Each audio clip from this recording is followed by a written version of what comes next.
Vale, por hacer la prueba, ¿me oís? ¿Y me veis?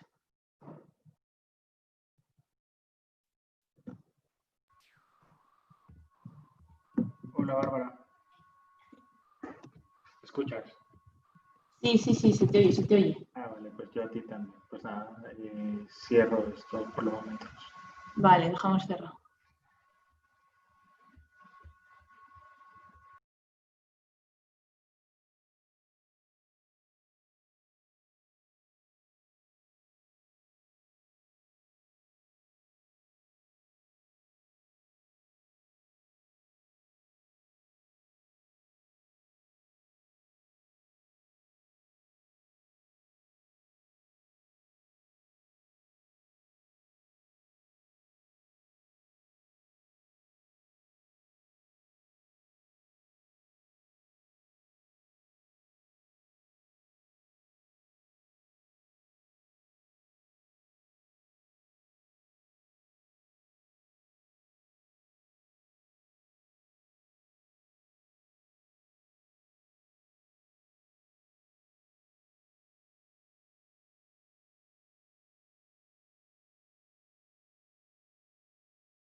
yo no.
No me escucháis todavía, ¿verdad, Héctor? Ahora sí. Ahora sí. Ahora sí. Fantástico. Vale. Voy a apañarlo.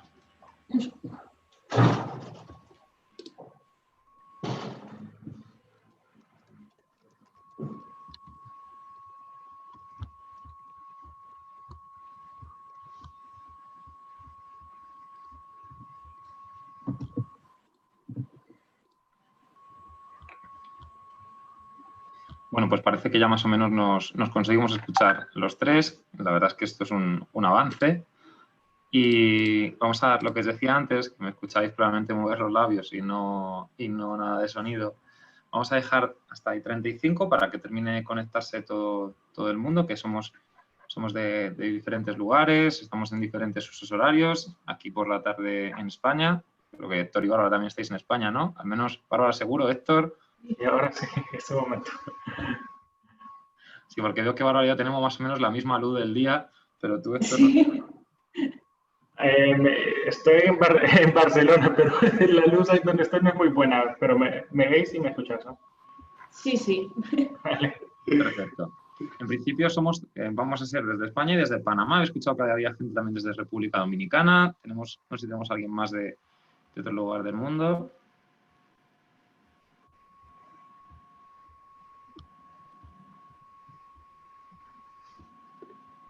Bueno, nos iréis diciendo.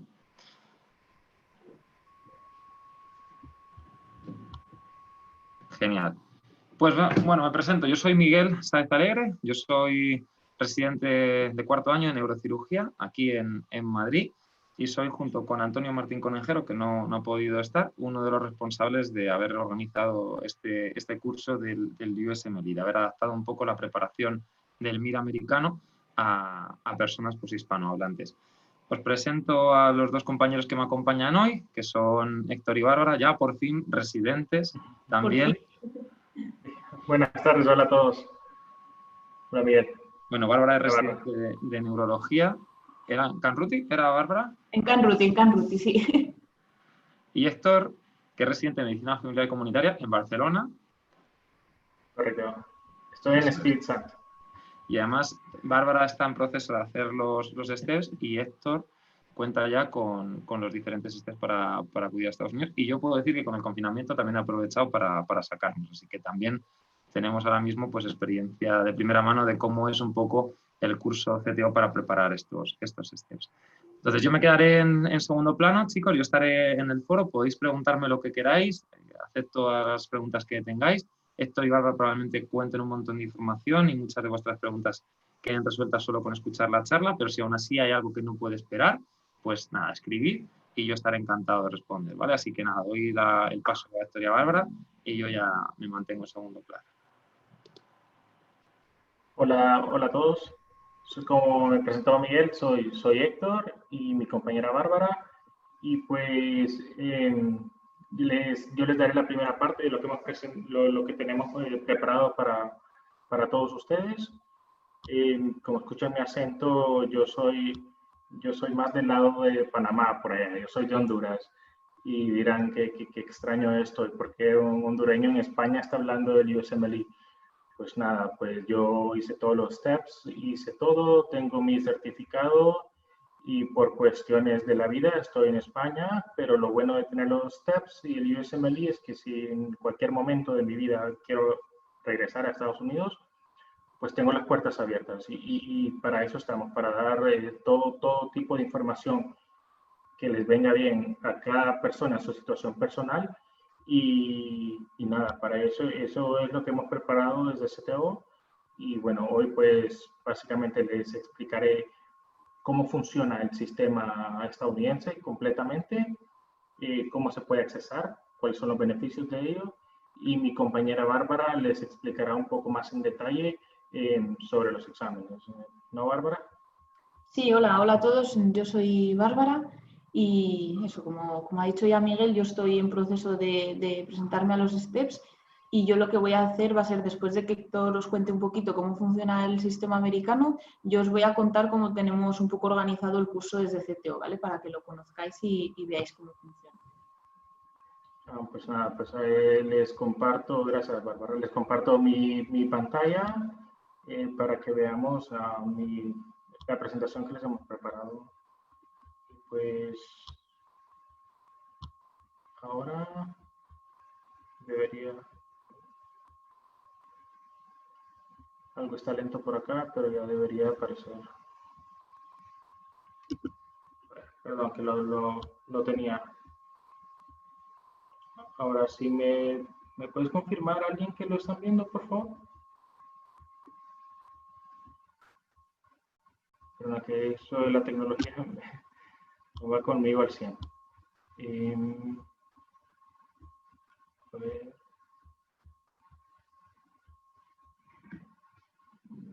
Bárbara, perfecto. Pues nada, como les comentaba, el acceso a Estados Unidos, cómo funciona el sistema americano, cómo podemos accesar a él, qué es lo mejor de él, qué es lo que no es tan mejor de él. Eso es lo que tenemos preparado para ustedes hoy. Tengo en esta presentación, como pueden ver, todos los contactos de CTO Panamá y que los tendré en la diapositiva final también, por si lo quieren para que lo anoten. Y pues nada. Ahora, pues como les dije antes, se dividirá en dos partes grandes, que es el sistema americano y luego la preparación al USMLE, a los exámenes. Es muy importante entenderlo porque una mala preparación y un desconocimiento del sistema puede llevar a un final no tan feliz, que no es el que queremos para nadie de nosotros, ni mucho menos para ustedes. Bueno, Estados Unidos, como todos ustedes saben, desde que están acá es una potencia mundial en todos los aspectos, principalmente en medicina, y pues llegar allá, dar el salto a Estados Unidos, ¿qué te permite? Te permite, número uno, estar en un lugar donde hay más inversión, más recursos dados para la medicina, donde puedes alcanzar niveles personales altísimos, y ¿qué te permite esto? Aparte, dejando a un lado lo económico, que te permite moverte prácticamente al lugar del mundo que tú quieras. Así que eso es muy bueno, eso es lo que yo veo. Y luego, pues esta fotografía que como yo la interpreto, justamente el sistema americano de salud y de residencia para nosotros los médicos. Es muy enredado,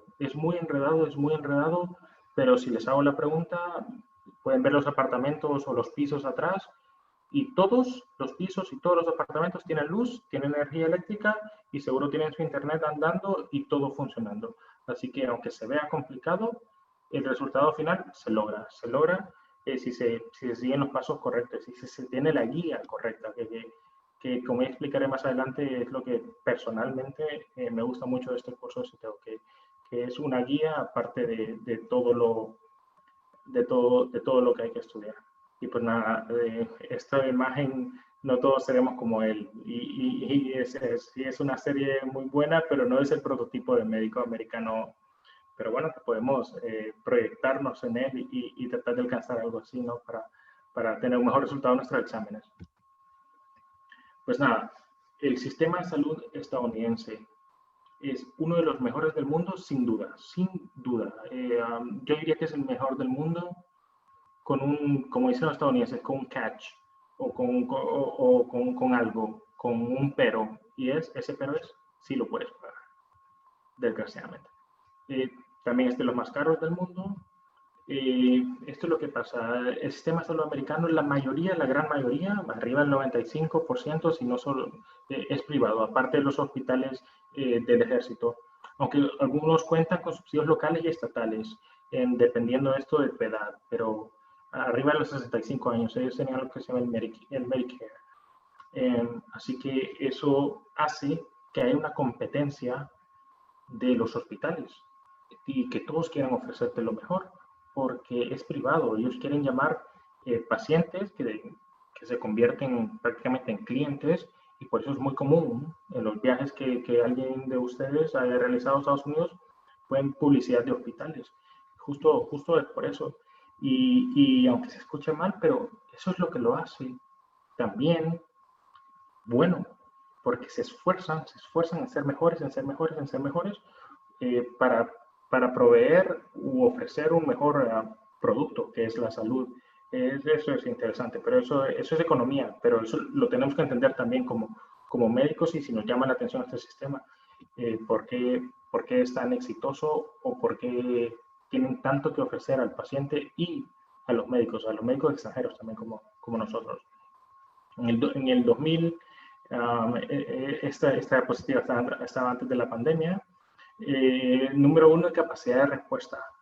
Y la verdad que yo lo he visto, porque tengo muchos compañeros y amigos allá, muchos médicos amigos en Estados Unidos, la capacidad de respuesta de la pandemia de los hospitales y de los médicos fue increíble. Ya dejando a un lado lo gubernamental y las decisiones políticas, la capacidad de ellos ha sido increíble. O sea, son los que más han hecho pruebas, los que si te vas a un hospital que están tratando de hacer muy bien las cosas o las han estado haciendo, y ya las decisiones políticas es otra cosa. Pero su capacidad de respuesta ha sido increíble, muy, muy buena. Y luego, solo para que se hagan una idea, en el 2004, estamos hablando de hace 16 años, se invirtió en investigación biomédica 3 veces más que en cualquier país de Europa. O sea, ¿qué nos indica esto?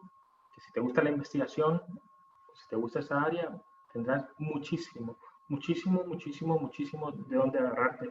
Y regreso a lo mismo que les hablaba de la economía. Es justo por eso, porque como es privado, pues quieren crear nuevos medicamentos, quieren sacar un mejor medicamento, quieren crear medicamentos para patologías que normalmente no tenemos medicamentos en ningún lugar del mundo. Y claro, para realizar esto tienes que tener una inversión y un potencial económico muy fuerte. Y dinero llama dinero, entonces ellos quieren crear nuevos medicamentos, crear más investigación. Como son privados muchos, pues para tener más o para tener dinero. Así que aunque se escuche mal, pero para mí, yo como lo veo personalmente, es algo necesario en el mundo. O sea, alguien tiene que ser así, porque si no, no buscaríamos nuevos medicamentos, no buscaríamos avances médicos. Así que si te gusta esto, estás en el lugar correcto y estás en la charla donde tienes que estar. Y luego esto, el sistema de salud de ellos funciona en base a seguros médicos. Si no tienes seguros médicos en Estados Unidos, no te va muy bien. Si tienes que tener uno bueno también y pues nada, te va muy bien. Tienes acceso a todo tipo de salud, a todo tipo de exámenes, dependiendo de tu seguro, pero en principio tienes acceso pues al mejor sistema de salud del mundo. Y desgraciadamente nos encontramos con este tipo de datos, como el 16% de la población no tiene ningún seguro de salud, y esto equivale a 50 millones de personas sin cobertura. Cómo funciona allá los hospitales, estas personas pueden acceder a cualquier hospital por una urgencia médica, pero desgraciadamente cuando son patologías crónicas o no urgentes, es cuando sí necesitan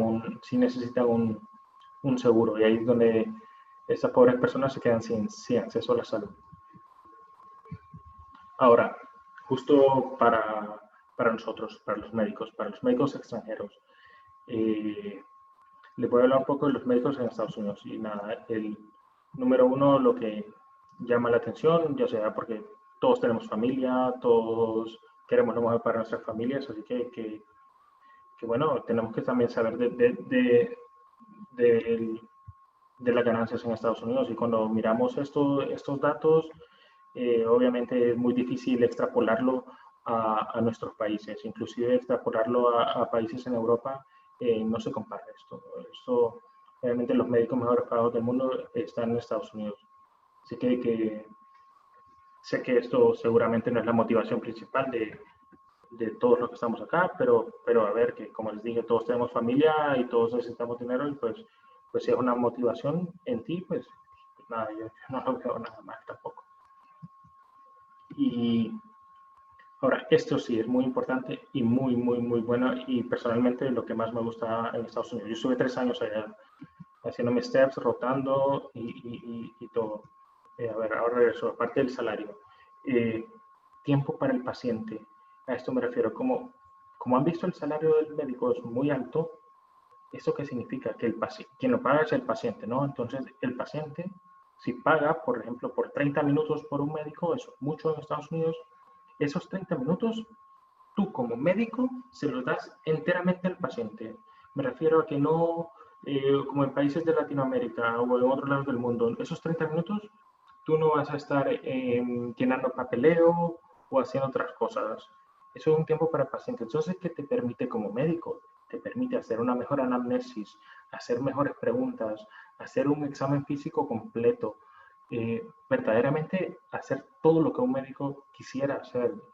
Por ejemplo, en España a veces las situaciones no son las ideales y tenemos que ver un paciente en 5 o en 10, 15 minutos, que sabemos que para algunas patologías esto no es ni por cerca del tiempo que necesitamos.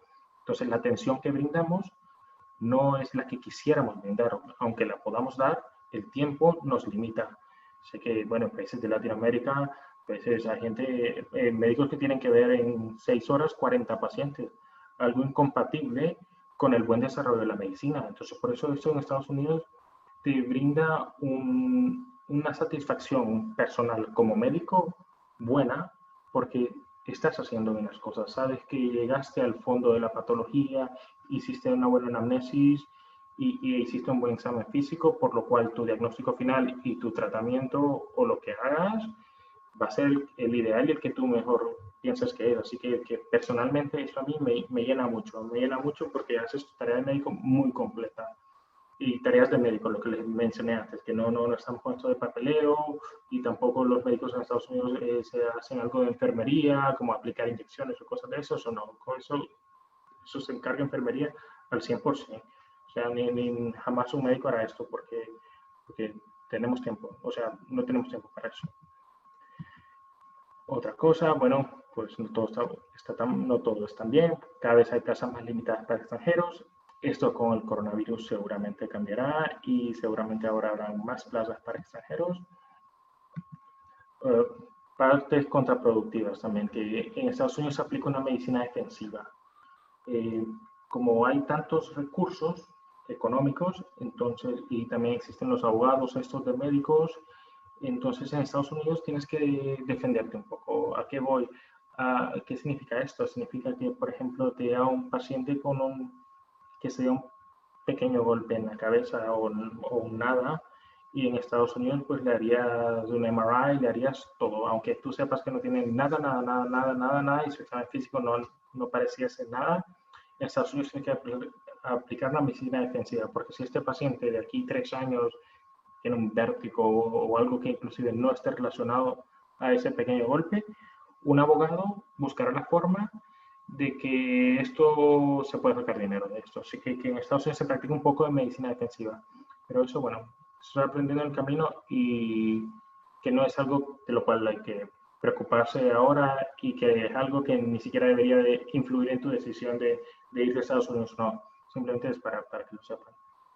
Y lo otro, que se aplica un poco de medicina exclusiva, o sea, viendo que no va y ya. Y luego, pues nada, este señor que bueno, puede que se vaya a final de este año, puede que no, pero bueno, que la verdad, directamente los médicos, sus opiniones políticas en cuanto a la inmigración no nos afectan. La verdad, no nos afectan porque Trump siempre, la verdad, ha estado en contra de la inmigración ilegal y siempre ha tenido las puertas abiertas de la migración legal, lo cual seríamos todos nosotros en caso de que alguien necesite un tipo de visado, porque si tienes residencia, o sea, si tienes green card o algo, pues eso ni siquiera debería de preocuparte. Ahora, les explicaré un poco del acceso de los estadounidenses, porque al final del día competimos entre los extranjeros por cupos de plaza, pero también competimos contra estadounidenses. Así que, ¿qué hacen ellos? Los estadounidenses hacen su high school, que esto es, en Honduras le llamamos el colegio, en España la escuela, en cada país diferente. Eso es lo que tienes que hacer hasta que tienes 17 años. Entonces la escuela. Y luego ellos hacen el college, ellos le llaman pre-med, y que estos son 4 años en la universidad, sacan biología o algo un poco relacionado con la medicina. Entonces hacen 4 años de la universidad, luego en ese momento aplican ya para la escuela de medicina, la med school, y aquí hacen 4 años más, ya exclusivos de med school. Entonces ellos hacen 8 años de universidad y en ese momento aplican a la residencia. Cabe destacar que ellos empiezan a preparar su Step 1 desde este punto, desde que se dieron, desde el primer día de med school. Ellos ya están pensando en su Step 1. Es como en España están pensando en su examen MIR desde que quinto o sexto año, pues en Estados Unidos están pensando en su Step 1 desde el primer año de med school. Entonces, por eso es que la competencia se pone un poco fuerte, es un poco dura, pero sí se puede lograr, claro que sí. Y bueno, ya hablando específicamente de la residencia, bueno, ¿qué necesitas? Vemos toda esta serie de cosas, son muchas cosas, pero acá está lo más grande que necesitas. Y a ver si esto no, a ver acá. El punto número 8. El punto número 8 es el punto más importante de todos, el más importante de todos, los exámenes del USMLE. Eso abrirá puertas. Eso abrirá puertas y no, es más, esa es la llave de la puerta. Si te imaginas los 10 puntos como una llave, como una puerta, el 8 es la llave. Si tú tienes el 8, los demás los vas consiguiendo en el camino. Pero el 8 es el que no puedes fallar. No puedes fallar los exámenes. Y para eso estamos hoy. El USMLE ya les explicaremos cómo funciona. Y lo único que le quiero decir es de que tienes que aprobarlo la primera vez. Aprobarlo la primera vez y con la mejor nota posible. Y eso es. Y para eso estamos. Para darte la guía del camino correcto según tu situación personal, para que puedas sacar la mejor nota a la primera vez. Eso tienes que correr la mejor nota posible a la primera vez. Y luego se necesitan cartas de recomendación de médicos estadounidenses. Eso significa que para la aplicación tienes que haber tenido algún contacto con un médico estadounidense en tierra estadounidense, o sea, en hospitales estadounidenses o en clínicas, haber rotado. Ellos le llaman también algo que se llama shadowing de sombra, que es simplemente haber estado con algún médico en alguna clínica o algo que te pueda dar una carta de recomendación. O inclusive puedes haber trabajado con un médico estadounidense en tu país de origen y él que escriba una carta de recomendación, y eso tiene mucho peso. Eso tiene mucho peso. Pero a ver, que eso es hasta la aplicación. En este momento tienes que enfocarte exclusivamente en los exámenes. Y como dicen los estadounidenses, tiene que ace it. de sacar la mejor nota posible. Y la carta de motivación, que es otro tipo de cartas que también ayuda mucho. Luego, el famoso TOEFL, que es el examen de inglés. Para que lo tengan claro, no se necesita. Y lo repito, no se necesita. El examen TOEFL no se necesita. Algunas academias sí lo piden, pero los exámenes no se necesita el TOEFL. El nivel de inglés correcto que tienes que saber es, yo como lo veo y como fue la verdad, porque yo aprobé todos los exámenes, estuve también en muchos hospitales y clínicas, tienes que tener un nivel de inglés en el cual tú hablas y la persona que te escucha no tiene que preguntarte a ti, perdona, o que te repitas. Y luego, con la persona que estás charlando, tiene que hablarte y tú entenderle a la primera. O sea, mientras se tenga una conversación fluida y nadie le tenga que decir al otro que se repita, ese es el nivel de inglés que se necesita. Ese es el nivel. Los acentos no importan. Los acentos es normal en Estados Unidos y más normal en hospitales en esta área. Tengan en idea que más o menos entre el 25 y el 30% de todos los médicos que ejercen en Estados Unidos son extranjeros. Todos. O sea, el estadounidense está acostumbrado a ir a una clínica, a ir a un hospital y que lo tenga un extranjero. Y eso no es un problema, eso es entendible. Las universidades estadounidenses no producen suficientes médicos para los que necesitan, ni para sus residencias, ni mucho menos luego para laborar. Así que el estadounidense está acostumbrado a que un extranjero lo atienda. Y eso es completamente normal. Así que por acentos y esto, eso no importa, ¿verdad? O sea, todos los que nuestra primera lengua no es inglés, tenemos un acento. Y da completamente igual, con tal de que te puedas entender y te entiendan, sin repetirse. Y luego, algo importante, ¿de dónde te has grabado tu título de medicina? Pues si tienes un título americano, pues ya está, eso no pasa nada. Luego existe esta organización que se llama el ECFMG, que ECFMG significa Educational Commission for Foreign Medical Graduates, que es una comisión que se encarga desde hace muchísimos años en cerciorarse de que todos los extranjeros que llegasen a Estados Unidos con un título de medicina, pues que el título de medicina exista y que sea real. Entonces, eso puedes entrar y cfmg.com y lo tramitas y esto, a ver, puedes empezar, es un trámite, aquí es donde regresamos a la fotografía que enseñé como en la segunda o tercera diapositiva de los cables y que les hablé de los apartamentos, que a todos les llega la luz y la energía eléctrica, pero un poco atravesado. Pues esto es justo esto. Y nosotros desde CTO, para quitarle presión a los alumnos de que estén estudiando algo tan duro, pues hemos preparado videos para enseñarles justo esto, para que esto no sea un problema ni que quite tiempo y ni mucho menos que cree dolor de cabeza ni nada. O sea, pues, para que lo sepan en este momento, es una comisión en la cual tendremos que enviar nuestro título y si no te has graduado, puedes hacer el examen sin graduarte. Siempre ellos dicen que tienes que haber superado el 40% de tus rotaciones clínicas. Así que, por ejemplo, si en Panamá, no estoy seguro cuántos años son, pero supongo que entre 6 o 7, pues que ya estás arriba del cuarto y medio, quinto, pues ya puedes tomar los primeros steps. Y nada, y luego está el World Federation for Medical Education, que esta página en el 2020, aquí, a partir de 2023, aquí, tienes que revisar si tu universidad está aceptada en Estados Unidos. Y si tu título de medicina está aceptado en Estados Unidos. A ver, ¿qué se los digo? Que en el ECFMG están aceptados la gran mayoría, o sea, la gran mayoría. Estoy seguro que de Panamá, todas. O sea, no lo he revisado, pero lo puedo decir con casi seguridad, porque así funciona. Incluso conocí a varios panameños en esto. Y nada, así que esto solo es de revisarlo y ya está, pero no es de un dolor de cabeza en este momento. Luego, ya hablando específicamente del USMLE. bueno, que ni siquiera lo he dicho, perdón, es el United States Medical Licensing Examination.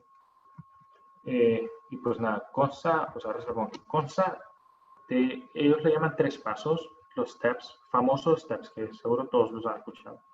Step 1, Step 2 y Step 3. Step 2 está dividido en 2, que es la parte práctica, que se hace un examen verbal con pacientes que en verdad son actores, y Step 12K, que es una parte en una computadora o en un ordenador. Y el Step 1 también es en una computadora o un ordenador, y el Step 1 y el Step 12K evalúan cosas parecidas pero diferentes, y eso ya lo explicaré. Step 1 tiene un costo de $1000 solo el examen, y está en rojo esto porque es el más importante. Es más, está en rojo y lo pondré la próxima vez en mayúscula y le pondré muchos signos de exclamación, porque es sin duda el más importante y el más duro. El más duro, a ver, perdón, es el más duro porque, porque te evalúa clases que en la mayoría de las universidades se llevan en los primeros años de medicina, como bioquímica, genética, y hacen un tipo de preguntas no duras, pero en las cuales tienes que entender el concepto y aplicarlo a la medicina. Entonces, si solo te sabes el concepto, fallarás la pregunta. Y si solo puedes aplicarlo a la medicina, también fallarás la pregunta. Entonces, es una combinación de ambos. Entender el concepto y entender la aplicación a la medicina. Y ahí es donde se sacan bien correctas estas preguntas. Bueno, ¿a qué nos referimos con que suspender puede ser irreversible? Desgraciadamente en Estados Unidos, cuando tú tomas un step, hay varios escenarios posibles. Uno, que lo superes con nota alta, que eso es a lo que apuntamos y lo que queremos. Lo superas con una nota alta, me refiero arriba que del percentil 70, te vuelves en alguien, tienes un examen competitivo. Luego, segundo escenario, no el ideal, lo apruebas, pero con una nota baja, pero aprobado. Este creo que es el peor escenario, el que les he dicho, porque en Estados Unidos no puedes repetirlo. Si lo apruebas, no tienes opción a repetirlo. Y ese examen se queda contigo, esa nota se queda contigo durante 7 años. O sea, tienes que pasar 7 años para que puedas volver a tomar ese step. Entonces, por eso les explicaba desde la entrada la importancia, sumamente importante, de aprobarlo a la primera vez con una buena nota, porque no tienes opción a repetirlo.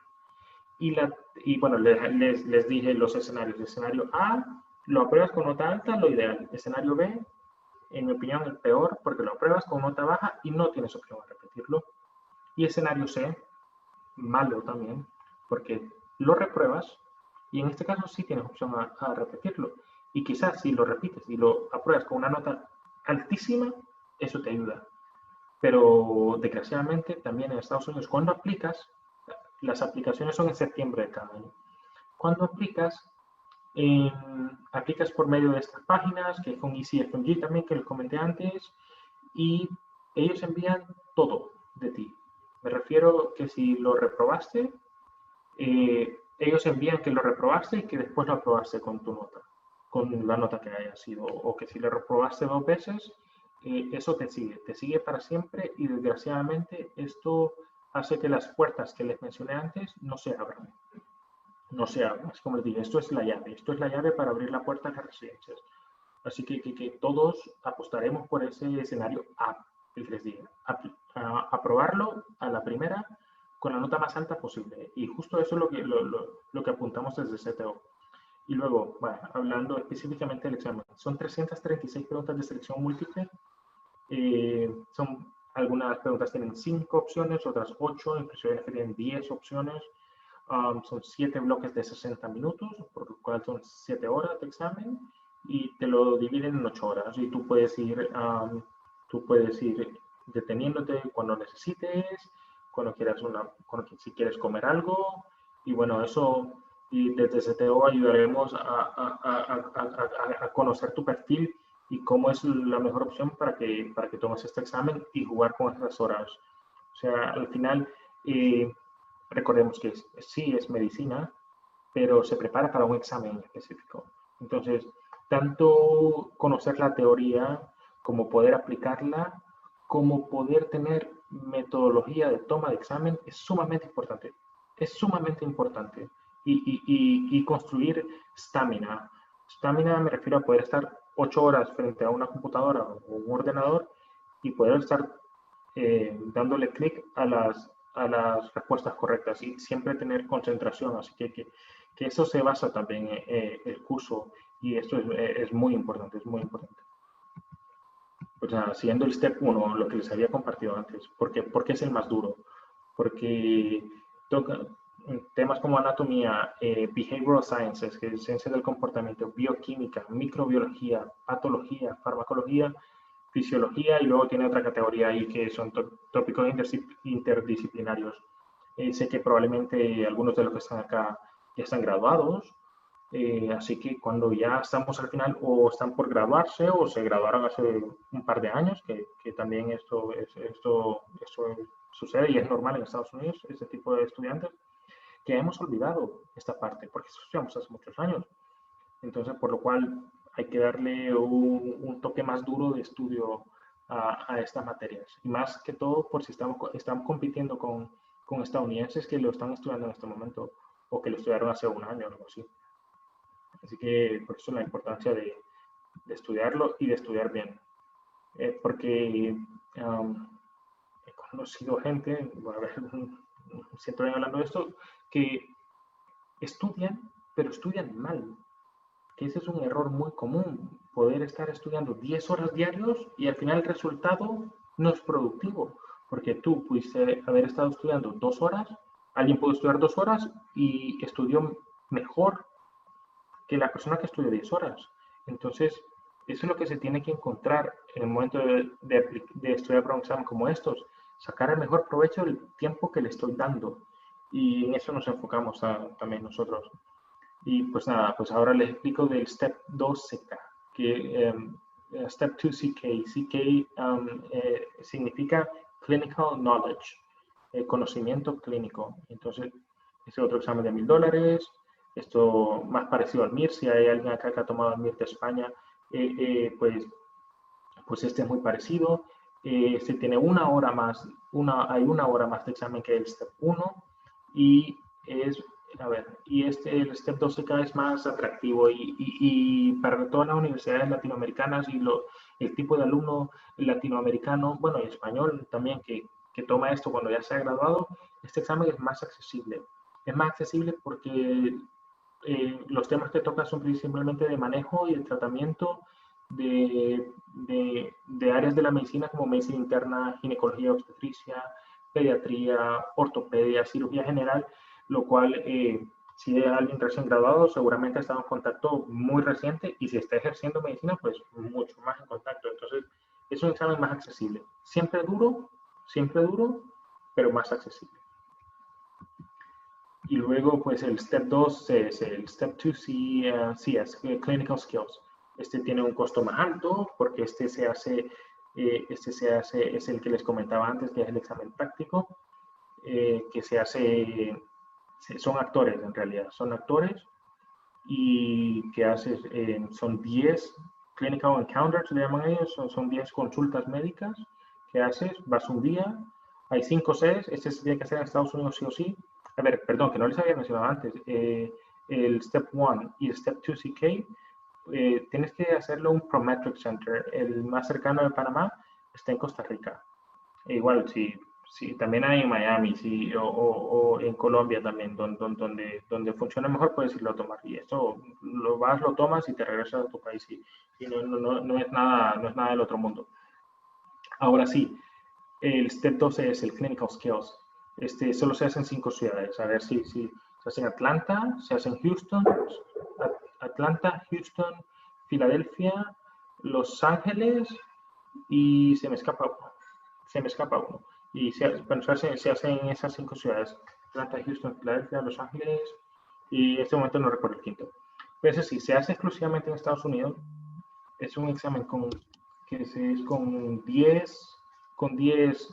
clinical encounters, tienes que hacer una consulta médica y escribir un diagnóstico, perdón, se hacen 3 diagnósticos, escribes, a ver, estás 15 minutos con el paciente, lo indagas, le haces un examen clínico dirigido a lo que se necesita y se te evalúan 3 cosas principalmente. Se te evalúa en este momento tu capacidad de integración de conocimientos médicos. Esto va desde qué le preguntaste, qué examen físico le hiciste. Luego, en este examen es donde se te evalúa tu nivel de inglés. Y a lo que les había comentado antes, se evalúa tu nivel de inglés en cuanto a cuánto te repetiste, cuánto te diste a entender, qué conjugación de verbos usaste, fue un inglés fluido, natural, que te hice entender, que te sentías cómodo con él, pues eso se te evalúa y finalmente también se te evalúa una nota médica que tú haces respecto a cada paciente. Es un examen, la verdad, accesible si has tenido si has trabajado o si en tu formación médica tuviste mucho acceso a estar con pacientes directamente. Así que eso no es algo de que yo me preocuparía principalmente para los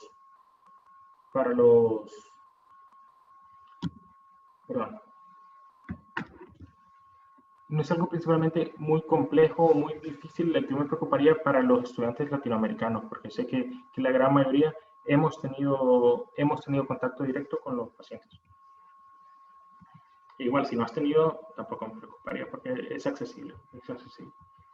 La verdad, todos son accesibles con la guía correcta. Todos son accesibles con la guía correcta. Y luego el step 3 no es necesario para la presentación, para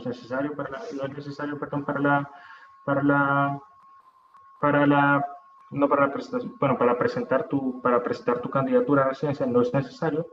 Tiene un costo de $900, está en Estados Unidos, tienes que tener hecho step 1 y step 2. Generalmente el estadounidense lo toma ya para ejercer, ya como especialista, y lo toman en segundo, unos en primero, en segundo o en tercer año de su especialidad, de su residencia, perdón. Algunos extranjeros lo toman porque esto hace que tu currículum sea un poco mejor. Así que si tienes tiempo, antes de septiembre del año en que piensas aplicar, yo lo tomaría. ¿Me preocuparía por él en este momento? Si vienes empezando, no me preocuparía por él. Para nada. Es más, preocuparte por él y organizarlo en tu calendario de estudio podría inclusive ser un error. En este momento tienes que pensarte en Step 1, en Step 2 CS y en Step 2 CK. Y por favor tengan en mente que todo esto para el estudiante promedio, todos somos diferentes, unos estudiamos más lento, otros estudiamos más rápido, pero para el estudiante promedio todo esto toma alrededor de un año y medio. Estoy tratando de ver algunas preguntas, si me han aparecido unas.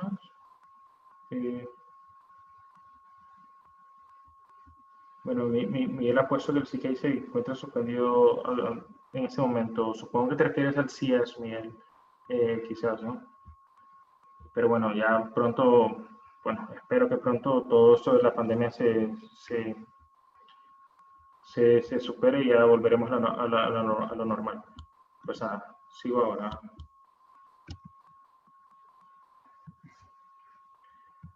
El estudiante estadounidense, como les decía antes, el estudiante estadounidense, generalmente, como ellos dicen que ellos le brindan 2 meses para Step 1, 2 semanas para el Step 2 CK y 2 lápices. Ellos se tienen 2 lápices como 2 nadas para Step 3.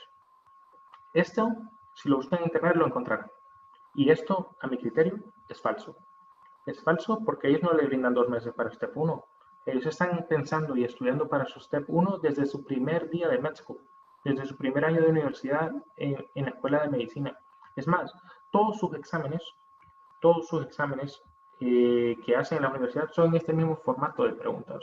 Entonces el estudiante estadounidense ya está muy, muy acostumbrado a ese tipo de exámenes. Y nosotros no. Entonces, pero por eso la academia como CTO nos esforzamos para prepararlos a este tipo de preguntas y que cuando lleguen al examen se tenga el mismo nivel, bueno, inclusive uno mejor. Sebastián pregunta que en qué año de medicina se podría hacer Step 1. Esto depende de tu universidad, pero si entras al ECFMG, ellos dicen que tienes que haber cursado entre el 40 y el 50% de tus rotaciones clínicas. Así que Step 1, a ver, en mi universidad yo me gradué en Honduras y son 8 años, es una locura en Honduras, pero bueno, eso da igual. Yo lo podía tomar a partir de quinto año y medio, sexto año. En ese momento, a partir de quinto y medio ya se podía tomar Step 1. Así que nada, nos puedes escribir y te ayudamos con esto. Pero que si vas más adelante, ya lo puedes tomar. Y luego, pues a lo que les explicaba Med School estadounidense, ellos hacen 2 años, 4 años de medicina, los 2 primeros años son básicos, justo como el Step 1, en ese momento ellos lo toman, y luego sus últimos 2 años son los exámenes médicos, son los 2 años médicos, y eso los prepara para el Step 2, Clinical Knowledge, lo que les expliqué antes, donde examinan materias como medicina interna, ginecología, obstetricia, y estas, que a nosotros se nos da un poco más que todo porque lo tenemos más fresco. Y luego, a ver si tengo algo por acá. Nada, pues, a ver, el USMLE, como les dije, ¿se acuerdan de la diapositiva de los 8 puntos que les dije, de los 10, que enfoquémonos en el 8? Porque el 8 es el USMLE, que es la llave de la puerta. Pues sí, es la llave de la puerta, pero no garantiza la entrada. No garantiza la entrada. Hay otros factores que ayudan también, que ayudan mucho y que apoyan mucho. Como por ejemplo, si se tuviese que poner en porcentaje, en Estados Unidos, para que se hagan una idea, si más no me equivoco, hay más de 4.000 programas, entre 3.000 y 4.000 programas de residencia. Y el 98-99% utilizan este sistema para aplicar. Bueno, todos por ley el USMLE, pero luego hay una academia o algo donde se aplica por medio de ellas y el 98-99% de ellas la usan. Y ellos como funciona en Estados Unidos, es tú aplicas a los hospitales, a las residencias, luego ellos reciben, por ejemplo, para que sea una idea, para 20 puestos ellos reciben 500.000 aplicaciones. 1.000 aplicaciones, 2.000 aplicaciones en algunos casos, como son tantos, aunque hayan tantos puestos, pero todos las reciben, ¿me entiendes? O sea, creo que el año pasado habían 32.000 puestos, por los cuales aplicaron cerca de 45.000 personas. Habían 32.000, entonces la verdad es un buen número. Pero ¿qué pasa cuando un programa es muy bueno y solo tiene 20 plazas? Y de los 45.000, 2.000 o 3.000 envían su CV con todas sus notas. ¿Cómo hace el director del programa para elegir a alguien? Bueno, primero ellos eligen quién va a ser entrevistado y luego hacen ciertas entrevistas y luego eligen a su candidato. Entonces, ¿qué hacen ellos? Nadie tiene el tiempo de leer 3.000 CVs, desgraciadamente, 2.000 CVs. Entonces, desgraciadamente, ellos lo que usan como primer factor para eliminar CVs es la nota del Step 1. Y si se ha tomado una o más veces, desgraciadamente, se han hecho, hay varias personas que se dedican a indagar en esto y desgraciadamente se ha encontrado que, si no recuerdo mal, es más del 60% de estas universidades, de hospitales, usan tu nota del Step 1 para discriminar, ya sea positiva o negativamente. Así por eso la suma importancia, lo repito y no me cansaré de repetirlo y para que sigan ese mensaje, de sacar la mejor nota en el primer intento, y eso solo se hace con la mejor guía, porque les dije, no solo es la calidad del material, sino la calidad de guía que se da para decirte en qué momento toma el examen. No lo tomes ahora, espérate, porque, bueno, no les había dicho, en Estados Unidos, esa es una convocatoria que está abierta permanentemente. Puedes tomar el examen cuando tú quieras. Si tienes los papeles listos y has enviado todo, bueno, que este es otro proceso como de 4 o 5 meses, desde que inicie la aplicación, lo puedes tomar a cualquier momento. Los exámenes se guardan durante 7 años, como les había comentado, y eso. Pues nada, el precio, pues esto no es algo muy bueno que leer, y que les ha de gustar seguro, pero el precio aproximadamente entre los exámenes, si les dije, son 1001, 1000 el segundo, 1500 el Clinical Skills, luego Step 3, 900. En exámenes estamos un poco más de $4000. Y luego sin las estancias, sin los viajes. Así que esto también es muy importante en hacer números, así como es importante estudiar, pues hacer números.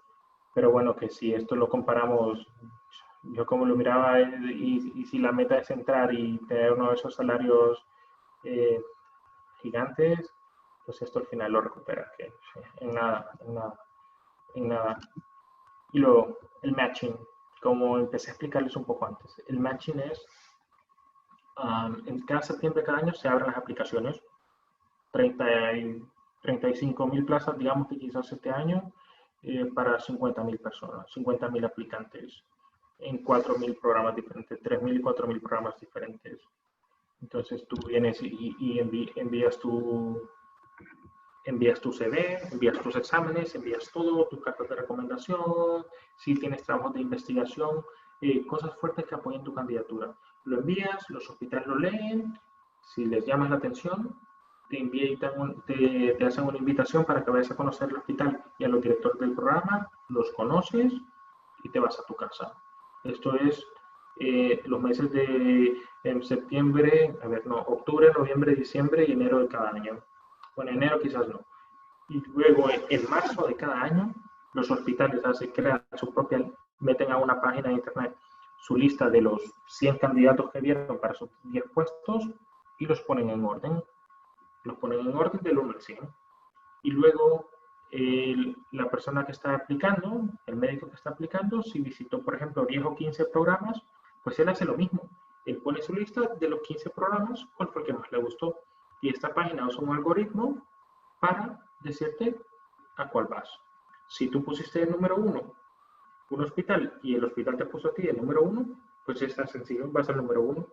Pero si tú pusiste el número 3 y el hospital a ti te puso el número 5, pues nada, si el algoritmo cae, si los dos, es un algoritmo, esto es para matemáticas, que uno te caerá si gustaste mucho. Pero ¿qué pasa? Que si te gusta, que si has hecho match con un hospital, vas a ese. O sea, vas porque vas. No puedes ir a otro. Bueno, la única opción de ir a otro es aplicando el próximo año y teniendo suerte. Pero nada, así es como funciona. O si no quieres ir, pues no lo pones en tu lista final. No lo pones en tu lista final y ya está. Luego, parejas, porque hay gente que pregunta si existe el matching de parejas, inclusive tú aplicas como una pareja y los hospitales, y eso suele gustar mucho a los hospitales. Les gustan las parejas, no lo sé. Y también existe esto que le llama el SOAP o el Scramble, que esto es de las 32.000 plazas. ¿Qué pasa si hay unas que se quedan desiertas en marzo y nadie aplicó a ellas? Y luego, obviamente, si hay 32.000, 35.000 plazas y hay 50.000 aplicantes, hay desgraciadamente unos aplicantes que se quedaron sin plaza. Entonces, a estas plazas vacías hay un match, por decirlo, un scramble muy pequeño que dura 3 o 4 días en marzo de cada año, que es la gente que no cogió plaza aplicando a estas plazas que quedaron vacías en ese momento. Y se aplica y ahí se llenan estas plazas.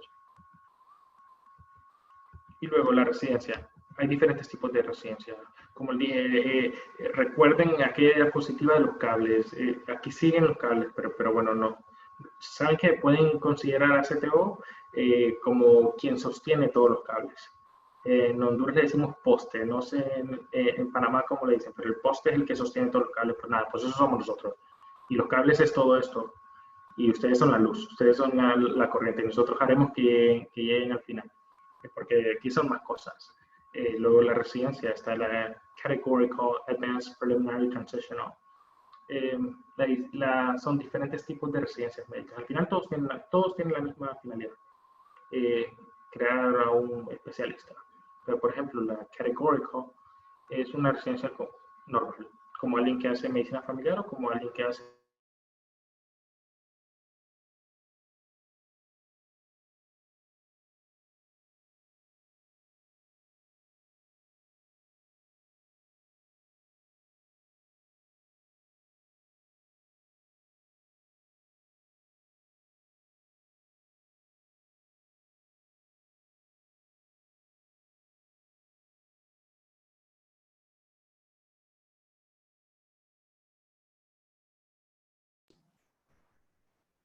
bueno, que se nos fue Héctor, que nos ha dicho que estaba teniendo algo de problemas con la conexión.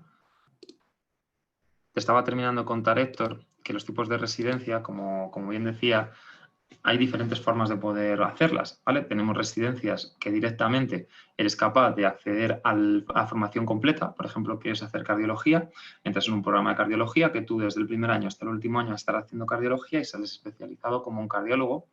Y otros tipos de residencias en los que a lo mejor no has sido capaz de conseguir esa plaza competitiva, por ejemplo, en una universidad, un hospital competitivo, como por ejemplo en San Francisco.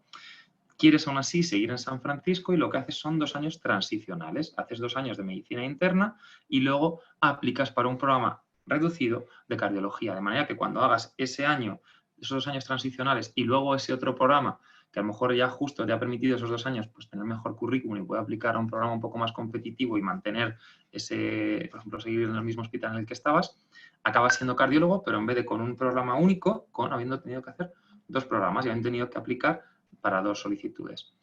También hay otro año que es un año para gente indecisa. Dices, no tengo claro si quiero hacer cirugía, si quiero hacer medicina. Pues un año en el que haces un poco de todo, ¿vale? Que luego cuando tú vayas a hacer otro programa te convalidarán cosas, ¿vale? Pero ese año te dedicas en exclusiva, te dedicas a un poco a probar, ¿vale? Pues a lo mejor pasar 1 o 2 años haciendo un poquito de todo y luego dices, pues mira, me he decidido que quiero hacer neurología. Pues aplicas para el programa de neurología con un currículum pues superior a lo mejor al que tenía un estudiante. Bueno, dicho esto, más o menos esto es cómo funciona la residencia en Estados Unidos, ¿vale? Y ahora vamos a pasar a la segunda parte, vamos a pasar a la parte que se va a encargar Bárbara de explicarnos, ¿vale? Entonces, si queréis, no sé si está Bárbara por ella disponible. Sí, perfecto. Pues, como os decía, Héctor os ha explicado en qué consiste todo este sistema americano. Es un sistema complejo, como decía él, hay muchos cables, muchas alternativas, ¿vale? No hay una nota única para acceder a los programas, no es como el MIR americano o como el examen de acceso a la residencia Panamá, en el que te dan un número y accedes. Aquí hay múltiples maneras de acceder, unas puntuaciones, te vale desde tu nota, desde el tiempo que hayas terminado la residencia, cartas de recomendación, todo es importante. Y ahora vamos a explicar un poco cómo podemos ayudar de CTO para que tengas al menos la parte de los steps el mejor resultado posible. Así que nada, Bárbara, te dejo que vayas adelante con ellos, ¿vale? Vale. Bueno, creo que sí que me oís y me veis bien, ¿no? Y voy a ver si soy capaz de compartiros la pantalla.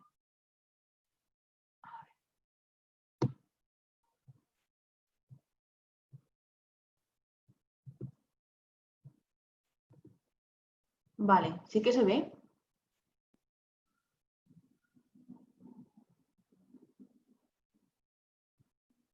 A ver.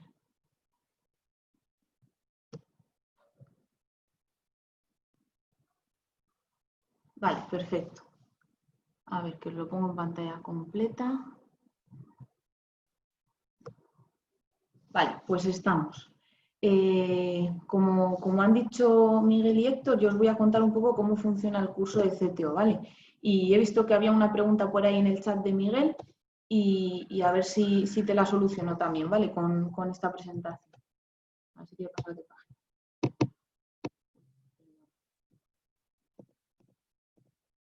Vale, aquí estamos. Bueno, antes de nada os voy a avisar para que no os perdáis y no haya ninguna confusión. Os voy a hablar del curso de CTO utilizando pantallazos del campus que tenemos para el Step 2, pero lo mismo nos vale para el Step 1 como para el Step 2 porque está organizado parecido, ¿vale? Entonces, todos los pantallazos que veáis, que sepáis que el mismo tipo de materiales lo vais a tener para el Step 1. Entonces, lo primero que tenéis que saber es que hay un montón de materiales disponibles. Si entráis en Internet para buscar materiales para estudiar para el Step 1, os vais a encontrar una gran multitud de cosas. Vais a encontrar libros, bancos de preguntas, diferentes cursos, flashcards, aplicaciones para móvil, todo lo que queráis. Y esto en un principio os puede parecer maravilloso, vais a tener todos los recursos del mundo para prepararos el examen, pero puede tener la parte de mala de que acabéis enterrados en un montón de información y sin saber por dónde cogerla. Entonces, yo creo que además de tener toda la información necesaria, es muy importante tenerlo bien organizado y estructurado para a la hora de ponerte a estudiar no perder más tiempo del necesario y simplemente saber dónde tienes todo disponible y en qué te tienes que centrar cada día. Y esto es un poco lo que estamos intentando hacer desde CTO. Y yo lo que voy a hacer va a ser contaros un poquito cuáles son los materiales que tenemos. Habéis podido ver en toda la charla que ninguno de nosotros tres somos estadounidenses. O sea, ya partimos desde la base de que somos médicos extranjeros ayudando a médicos extranjeros a prepararse este examen. Y esto es un punto muy importante porque, como ha dicho Héctor, ellos están acostumbrados desde primeros cursos de carrera a pensar en este examen. Igual que aquí, por ejemplo, en España, desde tercero o cuarto ya estamos oyendo acerca del MIR y lo tenemos muy interiorizado, la forma de hacer preguntas, cómo hay que estudiar, por dónde van a ir los tiros. Ellos también están muy acostumbrados a pensar en este examen. Y nosotros, sin embargo, no. Con lo cual, no podemos orientar este curso de la misma manera que se orientaría hacia médicos estadounidenses, porque no nos va a servir. Nosotros tenemos que pensar que es prácticamente una primera toma de contacto con este sistema. Entonces, nosotros a la hora de diseñar el curso hemos tenido en cuenta de que hay gente de muy diferentes nacionalidades. Tenemos desde gente de Italia, gente de España, vosotros desde Panamá, desde República Dominicana. Aparte de esto, sois gente con distintos conocimientos. Hola, Héctor, veo que has vuelto. Sois gente con diferente base, algunos de vosotros habéis terminado la carrera, otros sois médicos adjuntos desde hace varios años y queréis emprender una etapa nueva, otros estáis todavía estudiando los primeros años de carrera y este curso nos tiene que servir para todo. Además, las situaciones personales de cada uno es diferente. Unos vais a tener más tiempo para estudiar, otros menos. Entonces, es complicado, pero lo que hemos hecho desde CTO es buscar un curso que se adapte a todos vosotros. Ahora lo vais a ver más adelante, cuando vayamos explicando el calendario vais a ver a qué me refiero con esto, ¿vale? Entonces, es un curso muy personalizable y además de esto tenemos todos los materiales que hemos visto antes que podéis encontrar en internet, pues eso, libros, banco de preguntas, clases, flashcards, nosotros lo tenemos también. Nosotros lo tenemos todo en el mismo campus virtual y de una manera muy sencilla para que podáis acceder a ello sin perder tiempo y saber dónde tenéis cada cosa y a dónde tenéis que ir cada día y poneros a estudiar sin perder más tiempo del necesario en cosas que realmente no lo necesitaréis. Es un curso muy personalizado porque estamos el equipo de tutores, que tenéis aquí el mail por si lo queréis apuntar, y os vamos a ir asesorando en todos los pasos. El proceso burocrático para aplicar a los STEPS es complicado, es tedioso, es muy largo y a nosotros el tema del papeleo, pues la verdad es que no nos gusta mucho. Entonces, tenemos preparados vídeos, toda la información que vais a necesitar para ir paso a paso aplicando a los STEPS la vais a tener para que no perdáis tampoco más tiempo del necesario en hacer todo el papeleo y toda la burocracia. Y además nosotros vamos a estar ahí en el correo del equipo de tutores que lo revisamos a diario, por si tenéis cualquier duda académica, no sabéis cómo estudiar, una asignatura se os ha atragantado o simplemente que necesitáis que subamos un poco el ánimo, nosotros vamos a estar ahí, ¿vale?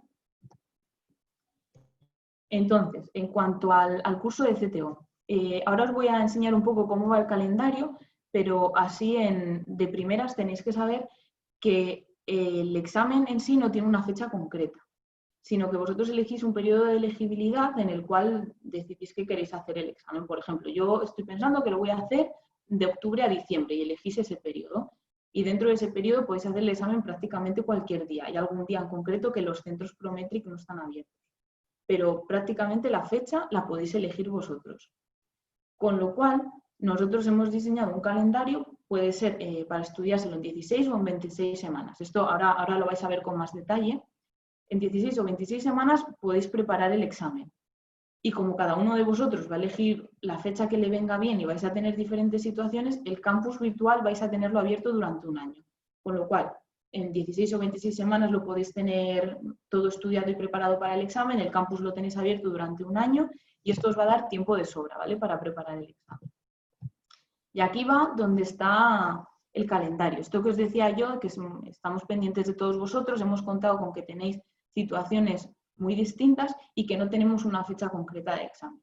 Hemos preparado dos calendarios, que son el estándar, que es el que se va a preparar en 16 semanas.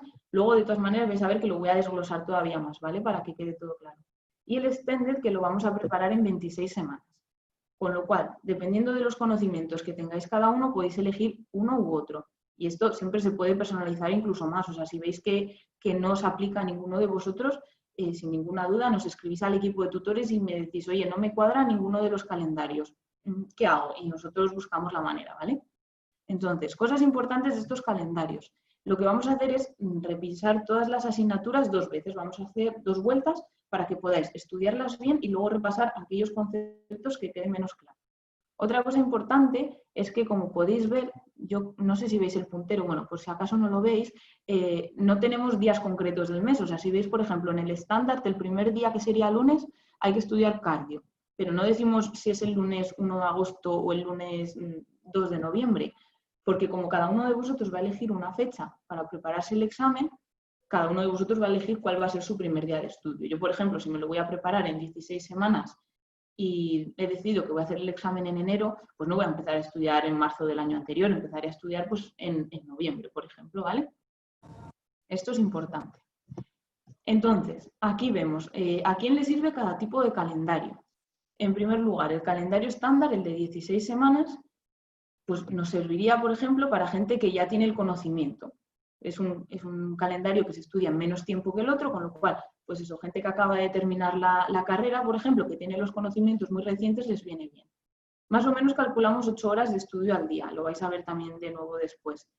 Pero es verdad que hay algunos de vosotros que estáis trabajando, que estáis estudiando a la vez otras cosas y no tenéis tiempo, con lo cual podemos hacer calendario estándar normal o el calendario estándar que llamamos nosotros no time, para gente que no tiene tanto tiempo.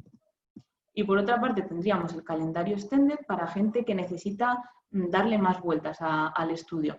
Por ejemplo, gente que ha estudiado la carrera hace mucho tiempo, que es especialista, su especialidad la va a tener clarísima y no va a tener ni que mirársela. Pero es verdad que si eres cardiólogo, pues no lo sé, a lo mejor hay alguna asignatura que se te queda todavía un poco lejos, la pediatría, por ejemplo, que la tienes que dar una buena revisión, ¿vale? Gente que tiene menos conocimientos, que necesita repasar mucho más, el calendario extended les viene mejor. Y lo mismo, tenemos el calendario normal y el calendario no.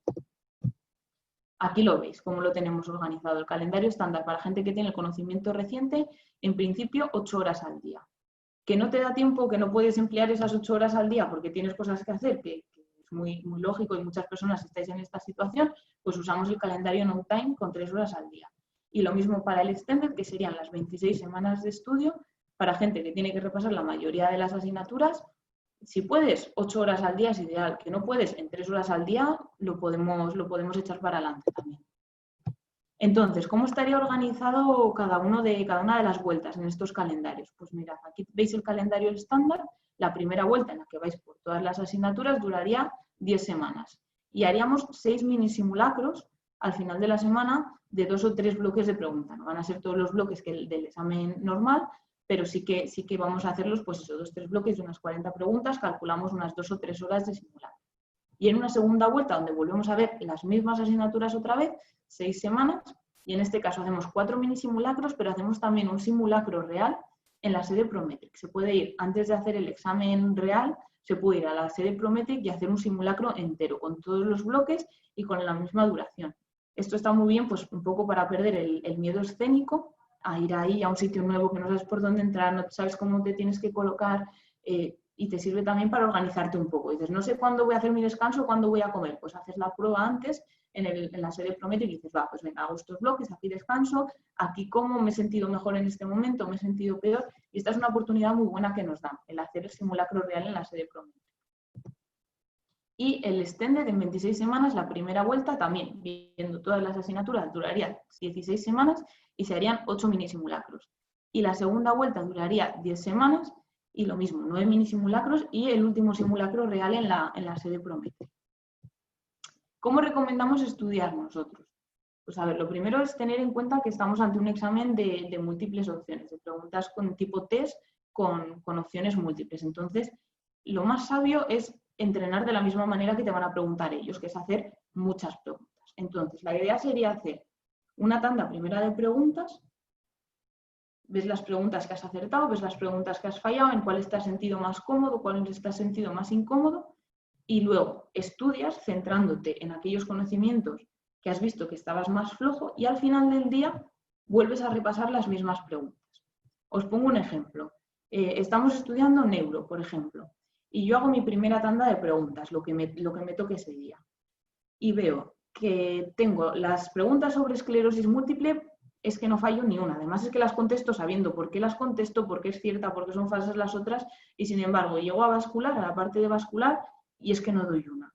Con lo cual, ¿qué voy a hacer a la hora de estudiar? Pues el tema de esclerosis múltiple me lo voy a pasar así por encima, le voy a dar una lectura por si acaso hay algo que me baila un poco. Y luego, cuando llegue a la parte de vascular, ahí me voy a centrar, voy a parar más tiempo y voy a consolidar todos los conocimientos que estoy viendo que falla. Ahora, he acabado de estudiar y yo quiero saber si realmente he estudiado bien y lo que he estudiado me ha valido. Con lo cual, me vuelvo a las primeras preguntas. Las mismas preguntas que has hecho al principio, las vuelves a hacer. Y lo lógico es que las preguntas que antes hacías bien, las sigas haciendo bien, y las preguntas que antes habías fallado, ya sepas por qué las habías fallado y cómo tienes que contestarlas en esta ocasión, ¿vale? La idea sería esta. En el calendario estándar, la primera vuelta sería hacer 20 preguntas, repasar y luego las 20 preguntas, y en la segunda vuelta hacer 40, repasar y luego las 40 preguntas. Y obviamente no olvidarse de los mini simulacros, ¿vale? En el Extended, lo mismo. Tenemos al principio 10 preguntas, repasamos y volvemos a hacer las mismas 10 preguntas. El método es el mismo. Y en la segunda vuelta, 20 preguntas al principio, repasamos los contenidos que nos toquen ese día y luego volvemos a las 20 preguntas. Y nunca nos cansaremos de repetir, hacer los simulacros, ¿vale? Entonces, dicho esto, os voy a enseñar un poquito el campus, ¿vale? Todas las herramientas que tenemos. Aquí veis el question bank que tenemos, podéis poner que os hagan preguntas automáticas o personalizarlo por asignatura. Pues eso, hoy estoy estudiando neuro, pues me pongo las preguntas de neuro. ¿Cuántos quiero hacer y qué dificultad quiero que tengan? Son preguntas de un formato muy similar a las que preguntan ellos, cubriendo los contenidos que ellos suelen preguntar y los que creemos que pueden seguir preguntando, ¿vale? Son preguntas muy similares a las que os vais a encontrar en el examen. Luego, tenemos los simulacros. Bueno, aquí lo veis en blanco porque es la cuenta que tenemos del equipo de tutores y no hemos hecho ningún simulacro. Pero aquí lo que veríais sería los resultados de vuestro simulacro. Cuál es el resultado que habéis obtenido, cuántas habéis acertado, cuántas habéis fallado, y podéis compararos con la gente de vuestro mismo curso para ver si vais mejor, si vais peor, si vais más o menos igual, y podéis hacer un análisis por asignaturas también. Os pone el número de aciertos de cada una de las asignaturas. Ahora, materiales así para estudiar propiamente dichos, tenéis dos tipos, tenéis los manuales y tenéis las videoclases.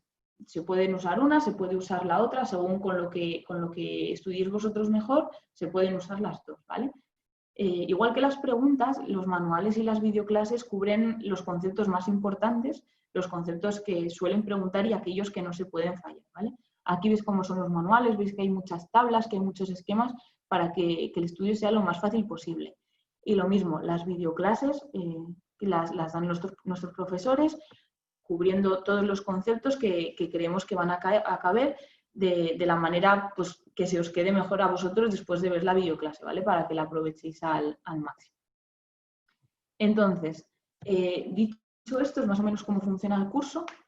Ya sabéis que el equipo de tutores estamos aquí para cualquier cosa que necesitéis. Aquí tenéis el correo de CTO. Ahora os voy a poner de nuevo el de Panamá para que lo tengáis. Y lo último, unos consejillos to take home, ¿vale? Informaros bien. Para eso estamos nosotros aquí también, para comentaros un poco cómo es este proceso. Es un examen duro. Es un examen donde la burocracia es pesada, sobre todo. Pero es un examen que la gente lo saca, que está ahí y que nosotros estamos aquí para ayudaros a que podáis con él, porque todos podéis con él, ¿vale? Desde CTO, ¿qué es lo que ofrecemos? Un programa flexible, porque vais a poder elegir el método que a vosotros os venga mejor y además nosotros vamos a estar aquí para ayudaros en todo lo que necesitéis. Vais a tener todos los materiales que podáis necesitar o incluso más y todos en la misma página, de tal manera que lo vais a tener muy a mano. Y eso, nosotros estamos aquí para aconsejaros y ayudaros en todo lo que podamos y en todo lo que necesitéis. Una cosa muy importante, como os he dicho antes, que es un programa desde médicos extranjeros para médicos extranjeros, con lo cual sabemos más o menos cuáles son vuestras dificultades porque son también las nuestras, ¿vale? Entonces, una vez empecéis con esto, es ponerse a tope, saber que se puede sacar, que hay que estudiar duro, pero que el resultado siempre está ahí, ¿vale? Y entonces os dejo aquí la foto esta con el contacto de Panamá para que la tengáis. Y no sé si os queda alguna duda, voy a abrir el chat.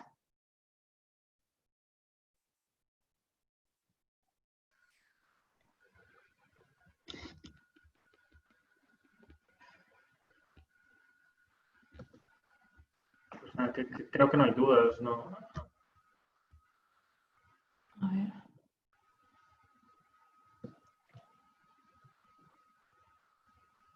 Vale, por ejemplo, la pregunta que ha puesto Miguel, que pone, ¿tienen un programa de preparación para los estudiantes que quieren ir preparándose desde el inicio de la carrera de medicina? A ver, el tiempo de estudio de CTO que en un principio marcamos es el que os digo, ¿vale? 16 o 26 semanas. Entonces, es verdad que el examen se puede preparar a la vez que la carrera. No es necesario estar toda la carrera de medicina para sacarse un STEP. Pero, por ejemplo, el STEP 1, yo no sé qué opinas tú, Héctor, pero el STEP 1, por ejemplo, se puede sacar en tercer año o cuarto año de carrera, que tienes los conocimientos más o menos recientes. Y la verdad, mi consejo a esta persona que va empezando la carrera sería que te enfoques en tu carrera primero, los primeros 2 o 3 años, y luego ya recuerda que tienes que haber alcanzado cierto porcentaje. Esto lo revisaremos porque esto cambia año a año. Igual que en primer año no podrás tomar el examen. Y la verdad, tomarlo en primero o segundo año probablemente sea un poco no podrás alcanzar quizás tu mayor potencial, porque recuerda que el examen o lo que preparamos es para evaluar lo que has aprendido en tu carrera y para ayudarte y reforzar eso. O sea, que si ni siquiera lo has aprendido en tu carrera, probablemente no sea la mejor idea. Yo te diría, espérate a tu tercer año y en ese momento haces el año completo para Step 1. Y luego, respondo a Alonso. Sí, sí, Bueno, sí. pues Alonso pregunta que si es el mismo tiempo de estudio para Step 1 que Step 2. No es el mismo. Step 2, bueno, a ver, depende, como explicaba Bárbara, esto es personalizado y depende de qué punto de tu carrera estás. Por ejemplo, si es una persona que está en tercer o cuarto año, va a ser menor tiempo para el Step 1 porque justo lo acaba de ver. Si es una persona que ya está en sus últimos años, va a ser menos tiempo para Step 2, probablemente 3, 4 meses. Y ya, a ver, Alonso, si tú quizás ya te graduaste, Step 1 te llevará más tiempo bueno, eso se irá viendo en cómo vas, pero de entrada Step 1 será más tiempo que Step 2. Pero sí que es verdad que los calendarios están organizados igual, tanto para Step 1 como para Step 2. Tenemos el estándar que serían las 16 semanas y el extended que sería 26, tanto para el Step 1 como para el Step 2. Pero es verdad que el tiempo que puedas necesitar, igual hay más cantidad de gente que necesita el calendario extended para el Step 1 que para el Step 2. Pues Miguel, estás en segundo año, pues habría que comparar como te pusimos antes. Puedes escribirnos el correo de tutores y poder comparar qué clases o asignaturas ya aprobaste para ver si estas son las que no, por ejemplo, porque si no has aprobado todavía, por decirte, por ejemplo, genética o anatomía, pues aprenderlo por primera vez para el examen no sería lo ideal. Lo ideal sería que ya lo hubiese visto en tu universidad y simplemente reforzar y explotar los conocimientos con nosotros. Y luego, pues Miguel, que creo que has preguntado algo de los fellowships, perdón, de los observerships. Los observerships te podemos orientar. Yo personalmente te puedo orientar porque yo hice muchos. Y esto, desde CTO personalmente, nosotros no tenemos convenio, se está trabajando para que quizás más adelante, pero es que esto es muy difícil, pero sí que te podemos orientar mucho en cómo encontrarlos. Y, y, y nada, pues no sé si hay una pregunta más o igual, Miguel, estás por ahí y nos podemos quedar respondiendo preguntas por el Sí, chat o... sí, si queréis dejamos el chat abierto un ratito para responder algunas preguntas que nos vayan surgiendo así un poco de manera personalizada. Y nada, chicos, yo como consejo final lo que os recomiendo, si queréis probar esta opción americana, que deseáis intentar uno de los steps, mi consejo es que empecéis por el 2CK, que es el step más clínico y quizás sea el más parecido a los exámenes de acceso a la residencia y más sencillo. De este modo, tienes una primera approach, es una primera manera que tienes de acercarte a los exámenes de estilo USMLE, que no directamente empezar por el Step 1, que quizás sea el más duro.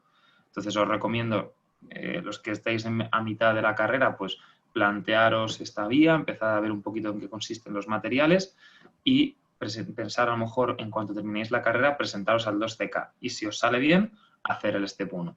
El que lo tenga súper claro, que quiera ir a Estados Unidos y que sea su primera alternativa, lo que le recomiendo es entonces que empiece por el Step 1 si está a la mitad de la carrera y si está al final de la carrera, de nuevo, que haga el 2CK, que es el más parecido al examen de acceso a la residencia. Si suspende, bueno, pues ha preparado el examen de acceso a la residencia, puede corregir y presentarse a la residencia de su país o bien al MIR español. Y si aprueba, pues nada, ya lo que tiene siguiente que hacer es el Step 1, que digamos ya ha cogido el método de cómo es. Así que nada, chicos, muchísimas gracias, Bárbara, muchísimas gracias, Héctor, por vuestras charlas.